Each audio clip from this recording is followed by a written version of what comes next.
সেদিন রাতে আমাদের কর্তাগিন্নির ডিনার হয়ে গেছিলো প্রায় 8:30-9:30।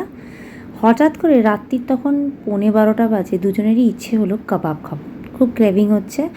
বেরিয়ে পড়লাম, চলে গেলাম সিটি সেন্টার 1-এর পাশে বাল্লে বাল্লে ধাবাতে। এখানে কিন্তু আমরা দুজনেই আগেও খেয়েছি কাবাব, এখানকার খুব ভালো খেতে। প্রথমেই চলে এলাম, যখন এসে পৌঁছলাম তখন বাজে ঘড়ির কাঁটায় 12:20। আচ্ছা, এখানকার অ্যাম্বিয়েন্স কিন্তু ভীষণ সুন্দর, আর এই ধাবাটা কিন্তু রাত্রির 2টো অবধি খোলা থাকে, তাই জন্য রাতের বেলা ক্রেভিং হলে অনায়াসেই যে কেউ যেতে পারে। এখানের মেনু কার্ডে অসাধারণ অনেক কাবাবের মেনু আছে, ফিশ, চিকেন, মাটন, দহি, পনির, তার সঙ্গে ভেজিটেবল। অর্ডার দিয়ে দিল কর্তামশাই, তর্সই ছিল না, তাই জন্য অর্ডার দিয়ে আমরা একটু এদিক ওদিক দেখতে দেখতে আমাদের খাবার এসে হাজির হয়ে গেল।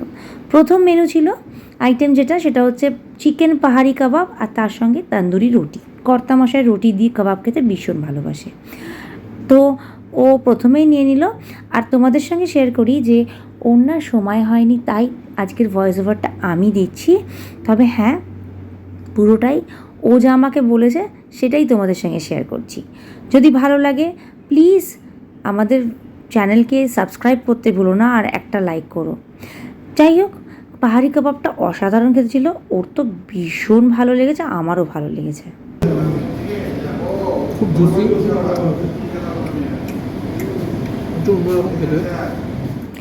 এবার আমার পালা।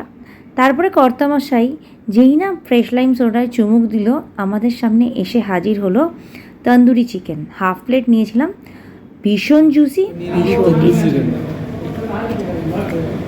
পাহাড়ি কাবাবটা খেলাম, অসাধারণ খেতে। আমি কাবাব দিয়ে রুটি খেতে খুব ভালোবাসি। ওভারঅল এদের কাবাব কিন্তু ভীষণ জুসি, ভীষণ সফট, আর ভীষণ টেস্টি, ভীষণ ভালো লেগেছে। তোমাদের যদি আমাদের এরকম ভিডিও ভালো লাগে প্লিজ একটা লাইক আর সাবস্ক্রাইব করো, সাবস্ক্রাইব করলে কিন্তু মোটিভেটেড হবো।